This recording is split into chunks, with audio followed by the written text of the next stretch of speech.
గణపతి పూజ కరిష్యే. అక్షంతలు నీళ్ళు పెట్టండి.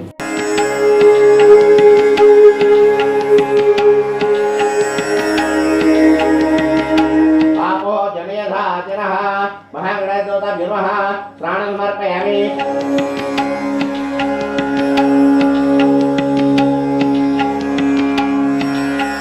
ఓం 2 అక్షంతలు అయింది గణపతి దగ్గర. ఓం యజ్ఞాన యజ్ఞవైదంత దేవాహ ధర్మాన్ని ప్రథమాన్యాసన్నతే హేనాగమ హేమానసని ద్రపూర్వే సాధ్యాసంతి దేవాహ.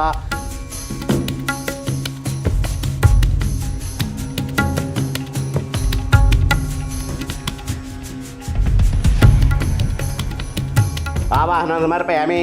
తామావహజాత వేదో లక్ష్మీమణవగామినీం యస్యాం హిరణ్యవిందేయంగామస్వం వృషానహం. వస్త్రఘ్నం సమర్పయామి.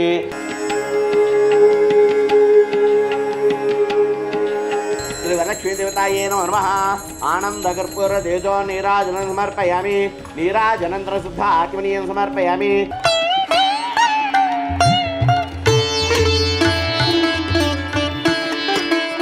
ఒకసారి కైలాస పర్వతంలో పార్వతీ పరమేశ్వరులు కూర్చున్న సమయంలో పార్వదేవి అడిగింది పరమేశ్వరుని, ఓ నాథ,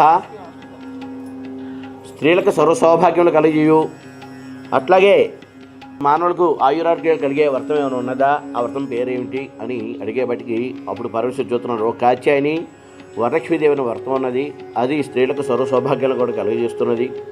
అట్లాగే వ్రతాన్ని శ్రావణ మాసంలో పౌర్ణమికి వచ్చే ముందు 2వ శుక్రవారం నాడు ఈ వ్రతాన్ని ఆచరించాలి అని చెప్పడం జరుగుతుంది. సరే ఓ నాథ, ఈ వ్రతాన్ని ఎవరైనా చేశారా, చేస్తే ఎవరు ఎలాంటి ఫలితం పొందారు అనేది మళ్ళీ పార్వదేవి అడగడం జరుగుతుంది పరమేశ్వరుని. అప్పుడు పరమేశ్వరు చూస్తున్నారు, ఉజ్జయిని పట్టణం ఉంది. ఆ ఉజ్జయిని పట్టణం అంతా కూడా ప్రాకారాలు గోడలు అంతా కూడా బంగారు మయంతో నిండి ఉంటాయి. ఆ ప్రదేశంలో చారుమతి అనే ఒక బ్రాహ్మణ స్త్రీ ఉన్నది. ఆవిడ పొద్దునే లేవటం, భర్తకు సేవలు చేసి అట్లాగే అత్తమామలకు సేవలు చేసుకుంటూ మితంగా మాట్లాడుతూ దినచర్య ప్రారంభిస్తూ ఉంటుంది. రోజులు గడుస్తున్నాయి. సరే ఒక రోజున అమ్మవారికి ఆవిడ మీద అనుగ్రహం కలిగింది. అనుగ్రహ ఫలితంగా ఆవిడ స్వప్నంలో, చారుమతికి స్వప్నంలో సాక్షాత్కరించారు అమ్మవారు. సాక్షాత్కరించి, ఓ చారుమతి, నీ ఎందుకు నాకు అనుగ్రహం కలిగినది కనుక నువ్వు రేపు శ్రావణ మాసంలో పౌర్ణమి ముందు వచ్చే 2వ శుక్రవారం నాడు కనుక వరలక్ష్మి వ్రతం చేసినట్టయితే నీవు కోరిన కోరిక నేను నెరవేరుస్తాను, అనుగ్రహిస్తాను అని చెప్పడం జరుగుతుంది. సరే చారుమతి నిద్ర లేవగానే ఇదంతా కూడా స్వప్నంగా గుర్తిస్తుంది. లేచి అక్కడ భర్తకి అత్తమామలు కూడా ఈ వ్రతం సంగతి, అమ్మవారు కనిపించిన సంగతి అంతా కూడా చెప్పడం జరుగుతుంది. సరే వాళ్ళందరూ కూడా చాలా సంతోషిస్తారు, నీకు అమ్మవారు అనుగ్రహం కలిగింది అని. అట్లాగే ఆ పట్టణంలో ఉన్న వాళ్ళందరూ కూడా తెలుస్తుంది. వాళ్ళందరూ కూడా శ్రావణ మాసం ఎప్పుడు వస్తుంది, ఈ వ్రతం ఎప్పుడు చేయాలని కూడా ఆలోచిస్తూ ఉంటారు. అట్లాగే శ్రావణ మాసం వచ్చింది, ఆ 2వ శుక్రవారం కూడా వచ్చింది. పొద్దున్నే అందరూ కూడా స్నానాలు చేసి ఆ ఉన్న కన్యలందరూ కూడా చారుమతి ఇంటికి వచ్చారు. సరే వాళ్ళందరూ కూడా ఒక ఆవు పిడత అలికి అక్కడ పంచరంగుల చూర్ణాలు వేసి అమ్మవారిని ప్రతిష్ఠ చేశారు.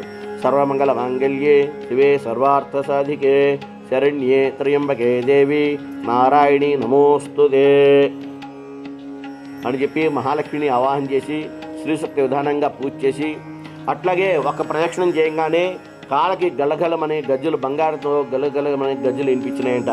2వ ప్రదక్షిణం చేయగానే చేతులకి బంగారు గాజులు ఇవన్నీ కూడా వచ్చినాయి. 3వ ప్రదక్షిణం చేయగానే వాళ్ళ ఇల్లు కూడా చక్కగా బంగారుతో ఇదైపోయి వాళ్ళ ఇళ్ళకి బంగారపు ఏనుగులు, గుర్రాలు ఇవన్నీ కూడా వచ్చి ఉన్నాయి.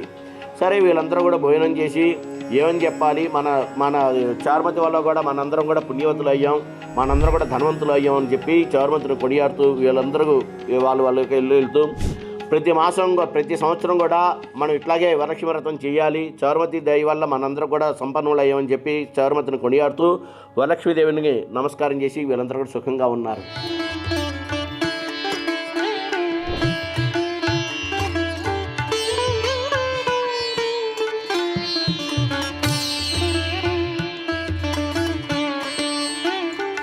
ప్రతి సంవత్సరం కూడా మనం ఇట్లాగే వరలక్ష్మి వ్రతం చేయాలి. చౌరమతి దయ వల్ల మనందరం కూడా సంపన్నులు అయ్యామని చెప్పి చౌరమతిని కొనియాడుతూ వరలక్ష్మీదేవిని నమస్కారం చేసి వీళ్ళందరూ కూడా సుఖంగా ఉన్నారు. సంతత శ్రీరస్తు సన్మంగళాని భవంతు నిత్య శ్రీరస్తు నిత్యమంగళాని భవంతు. ఓం జాతవేదశేషన్వామ సోమవరాతీత నిదాతి వేద సనః పరిషదతి దుర్గాన్ విశ్వానావే వసుంధోందరితా చిగ్ని తామగ్నివర్ణాం తపసా జ్వలంతిం వైరోచనం కర్మఫలే సుదుష్టాం దుర్గాం దేవీకం శరణమహం ప్రపద్యే సుతరసి తరసే నమః.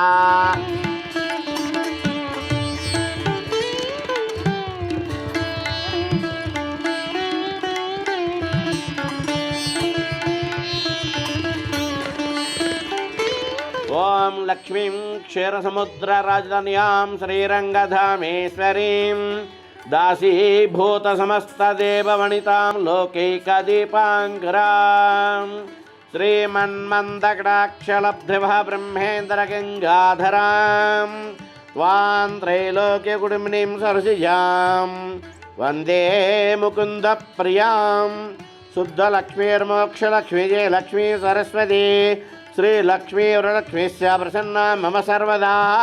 ఓరంకుశోపసుమభీతముద్రాంగరేర్వంతిం కమలాసనస్తాం బాలార్కకోటి ప్రతిభాంతరే త్రమజేహమంబాం జగదీశ్వరీం తాం.